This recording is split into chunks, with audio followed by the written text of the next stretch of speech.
Hello friends, ரோஹிணியை பார்க்குறதுக்கு இப்போ தான் சந்தோஷமாக இருக்குது அப்படின்னு நினைக்கிறவங்க நம்ம வீடியோக்கு லைக் பண்ணிக்கோங்க.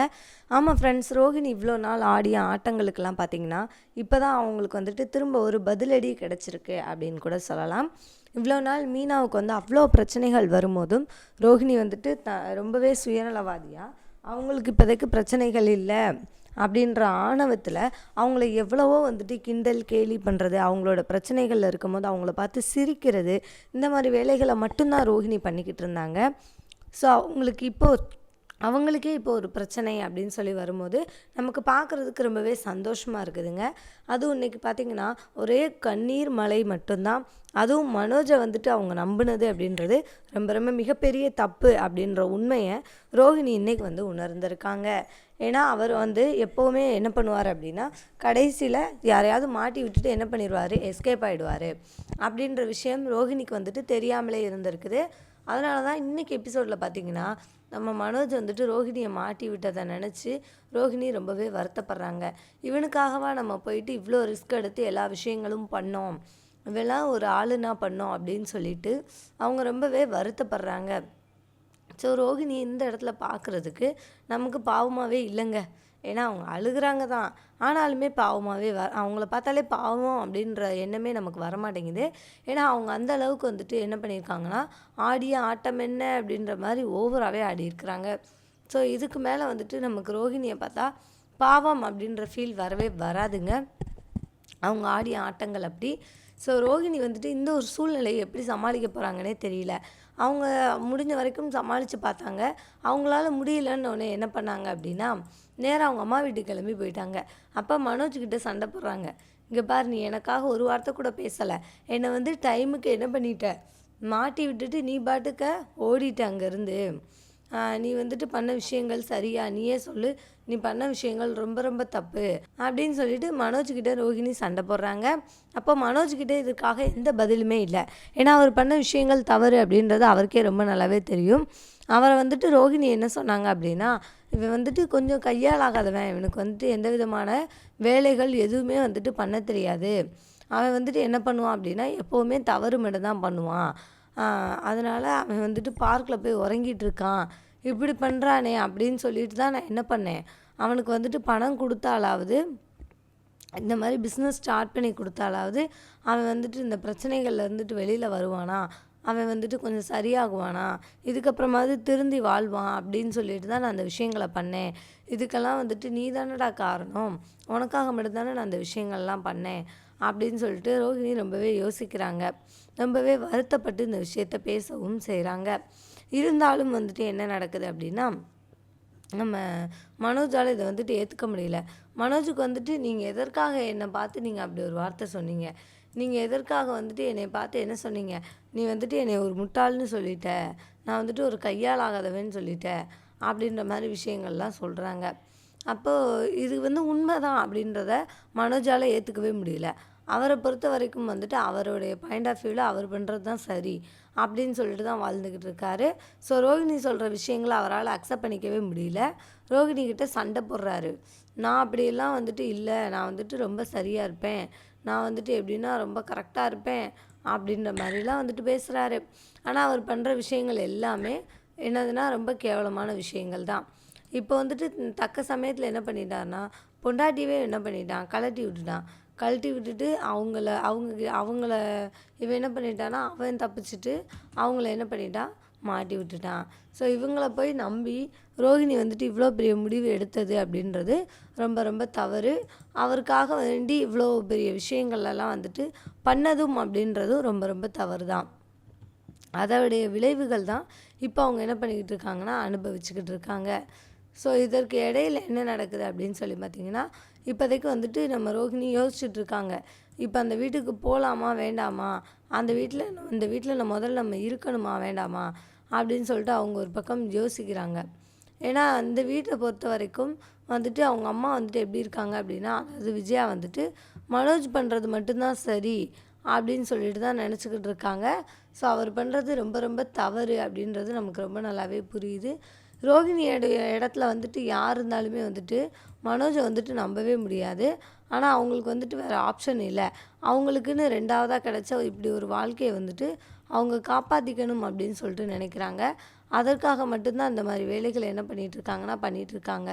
அவங்களுக்கு வந்து மனோஜ் மேலே உண்மையான அன்பு வந்துட்டு இருக்குது. ஆனால் அந்த அன்பை வந்துட்டு மனோஜ் புரிஞ்சுக்காமல் என்ன பண்ணுறாரு அப்படின்னா, இப்படி ரோகிணியை வந்துட்டு சிக்கலில் மாட்டி விட்டுட்டு அவர் வந்துட்டு தப்பிச்சுக்கலாம் அப்படின்னு சொல்லிட்டு நினச்சிக்கிட்டு இருக்காரு.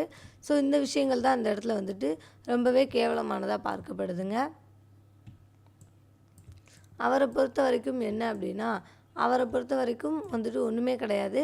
அவருக்கு வந்துட்டு அவர் பண்ணுற விஷயங்கள் மட்டும்தான் சரி. அந்த அவர் பண்ணுற விஷயங்களுக்காக என்ன வேணாலும் பண்ணலாம் அப்படின்னு சொல்லிட்டு தான் அவர் வந்து என்ன பண்ணிகிட்ருக்காருன்னா நினச்சிக்கிட்டு இருக்கிறாரு. ஸோ இதெல்லாம் வந்துட்டு எப்போ இந்த விஷயங்களுக்கெலாம் ஒரு முடிவு வரப்போகுது அப்படின்றதே தெரியல. ஏன்னா தன்னுடைய பையன் இவ்வளோ பெரிய தப்பு பண்ணியிருக்கான். அது விஜயாவுக்கு ரொம்ப நல்லாவே தெரியும். இருந்தாலும் விஜயா என்ன பண்ணுறாங்கன்னு பார்த்தீங்கன்னா, அவங்க தன்னுடைய பையன் எந்த விதமான தவறுமே பண்ணலை அப்படின்ற மாதிரி சப்பக்கட்டு கட்டிக்கிட்டு இருக்காங்க. மனோஜ் வந்து ரொம்பவே பாவம், அப்பாவி. அவன் வந்து அவளுடைய பேச்சை கேட்டு தான் என்ன பண்ணியிருப்பான், தவறு பண்ணியிருப்பான் அப்படின்னு சொல்லிட்டு இல்லாத பழியெல்லாம் ரோஹிணி மேலே என்ன பண்ணுறாங்க, போடுறாங்க. ஸோ இதெல்லாம் வந்துட்டு இந்த இப்படி பார்க்கும்போது ரொம்பவே தவறு தான் அப்படின்ற விஷயம் நமக்கு ரொம்ப நல்லாவே புரியுது. இருந்தாலும் அப்படி ஒரு வேலையை தான் அவர் வந்து பண்ணிக்கிட்டு இருக்காரு. ஸோ இதெல்லாம் வந்துட்டு பார்க்கும்போது ரொம்பவே கோவமாக தாங்க வருது. ஏன்னா தவறு 2 பேரும் சேர்ந்து தான் பண்ணியிருக்காங்க. அதை வந்துட்டு 2 பேருமே அக்செப்ட் பண்ணியிருந்தாங்க அப்படின்னா எந்த விதமான பிரச்சனைகளும் கிடையாது. ஆனால் ரோஹிணி வந்துட்டு என்ன பண்ணுறாங்க, அக்செப்ட் பண்ணிக்கிறாங்க. அக்செப்ட் பண்ணி அவங்க தான் எல்லா பிரச்சனைகளுக்கும் காரணம் அப்படின்னு சொல்லிட்டு இங்கே திட்டு வாங்கிட்டு இருக்காங்க. ஆனால் மனோஜ் வந்துட்டு ரொம்பவே கூலாக அவர் எந்த விதமான தவறும் பண்ணலை அப்படின்னு சொல்லிட்டு என்ன பண்ணுறாரு, ரிலாக்ஸாக இருக்கிறாரு. ஸோ இந்த விஷயங்கள்லாம் ரொம்பவே தவறு தான் அப்படின்றது தான் நிதர்சனமான உண்மை. ஆனால் ரோஹிணி ரொம்பவே பாவம். அதாவது மனோஜ் விஷயத்தில் பார்க்கும்போது ரோஹிணி ரொம்பவே பாவம் தான். அவருக்காக மட்டும்தான் அவங்க எல்லாமே பண்ணுறாங்க. அவங்க சொல்கிற பொய்கள் எல்லாமே வந்துட்டு மனோஜ்காக தான். இருந்தாலும் ரோஹிணிக்குள்ளேயும் வந்துட்டு சுயமாகவே ஒரு கேரக்டர், ரொம்பவே சுயநலவாதியாகவும் இருக்கிறாங்க.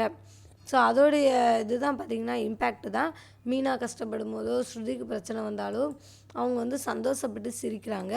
ஸோ இந்த விஷயங்கள் வந்துட்டு ரோஹிணியை பார்க்கும்போது ரொம்பவே தவறு அப்படின்றது ரொம்ப நல்லாவே புரியுது. இருந்தாலும் ரோஹிணி வந்துட்டு திருந்த மாட்டேங்கிறாங்க. திருந்தாமல் அவங்க என்ன பண்ணுறாங்க அப்படின்னா, அவங்க வந்துட்டு சுயநலவாதியாக தான் வாழ்ந்துக்கிட்டு இருக்காங்க.